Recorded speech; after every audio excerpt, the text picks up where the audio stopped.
Hi, I'm glad you are joining me today for this episode of the Teen Anxiety Maze. We are still working on the book, Anxious Kids, Anxious Parents. I'm so excited about how it correlates with what I do with all of my clients.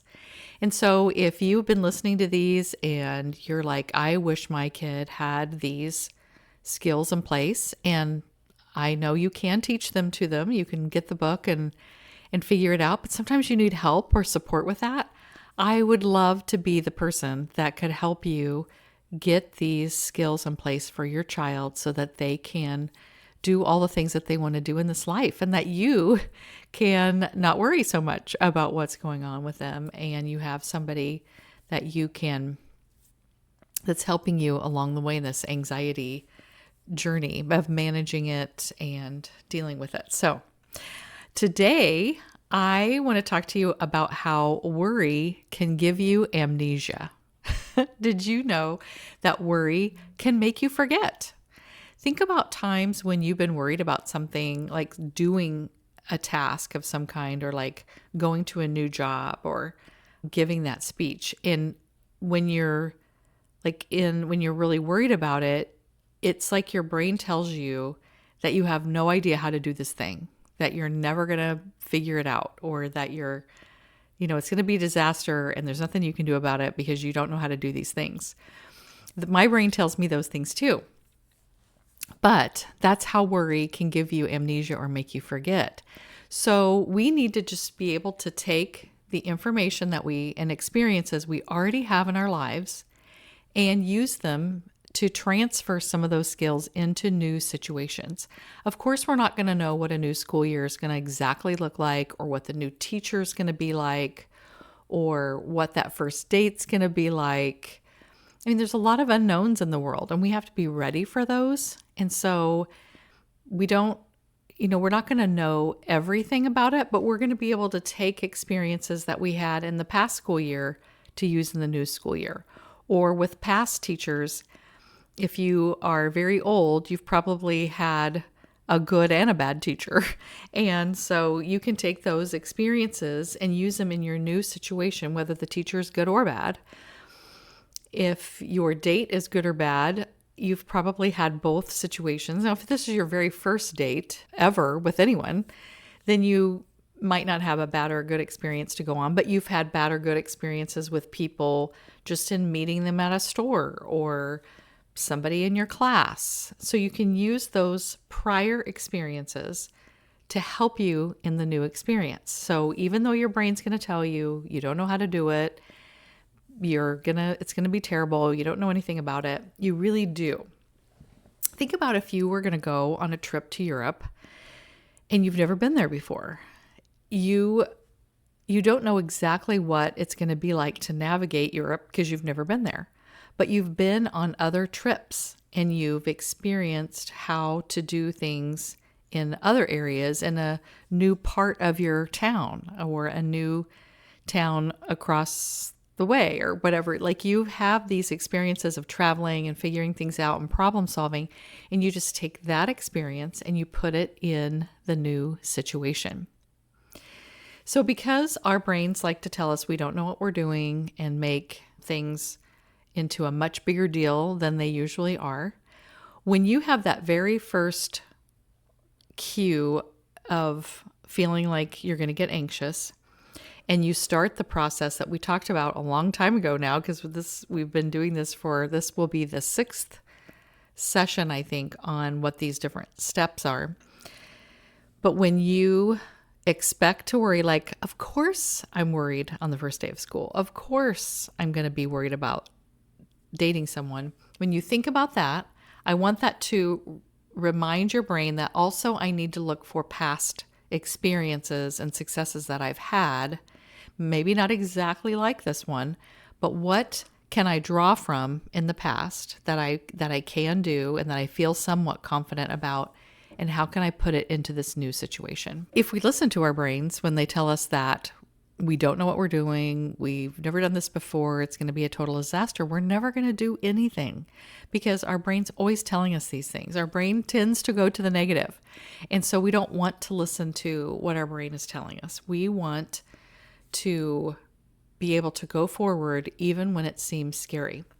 So we're going to be talking today about bridging from a past success to a future success. And we're just going to be thinking about how can we take this information that we from prior experiences and move it on to the situation that we're in now. And if we can't get our child to be able to make this bridge, one, we can remind them about what some of their prior successes have been. You learned how to tie your shoes. There was a time when you didn't know how to do that. You've learned how to ride a bike, and there was a time when you didn't know how to ride your bike. You now know how to play this instrument, and you didn't know how to play it before. You didn't know how to whistle at first, but then you learned how to do that. Whatever different successes that your child has had, just remind them that there was a time when they didn't know how to do that, and then they learned skills in order to do it, and now they can learn new skills in order to do the new situation. And also you can, like we've been talking about in so many of these episodes, you as the adult or as the caregiver, as the teacher, as the school counselor, you can model that behavior for kids. And you could say, you can, and especially as a parent, because they're going to see you in your everyday life, saying, I am anxious about my new job that I'm going to get, and I'm going to have to learn all new people, and I have to learn new office procedures and just different rules, and maybe that boss is going to be difficult to deal with. I don't know. But I've had other jobs, and I've navigated good and bad with bosses, people, learning office procedures. And it's always really stressful at first because there's a lot to learn and a lot of things to do. And then you're also just wanting to do your best job. But I've done that before, and I'll be able to do it again. And actually, that uncomfortableness at the beginning doesn't last very long. I just need to get through it, and then I'll be fine. The same thing happens with school years and everything else that we do new. It's pretty stressful at first because we don't know so much about it. And then we learn things and we use past experience. And then we're like, okay, I can totally do it. So just help them to see what their past successes have been. And also just talk to them about how you're also dealing with those same things right now. And be able to tell them stories about how, and it might be good if you ask them, can I tell you a story about, because sometimes they feel annoyed with people trying to tell them how things should be. And so asking their permission can be helpful. But we're raising teenagers in our homes to be able to do these things independently. So we want them to know that they can experience these kinds of things and that they have experience in them, maybe not exact experience, but they have some experiences to draw from, and that they can handle it on their own. They don't need a bunch of extra external stuff to help them. They can look within themselves to get the help that they need, which is what they're going to need to do to be an independent adult. And I know it's hard to watch your kids suffer and go through things and stumble and be challenged. No parent ever wants to watch any of that, but you just have to keep reminding yourself that I'm still here to support them. I'm still here to love them. They're going to stumble around and figure this out, and it's going to be so helpful for them. And I can be here to give them some guardrails, or I can be here to give them some ideas. Like if they can't come up with ideas or ways that they can problem solve, you can help them. What about this? What about this?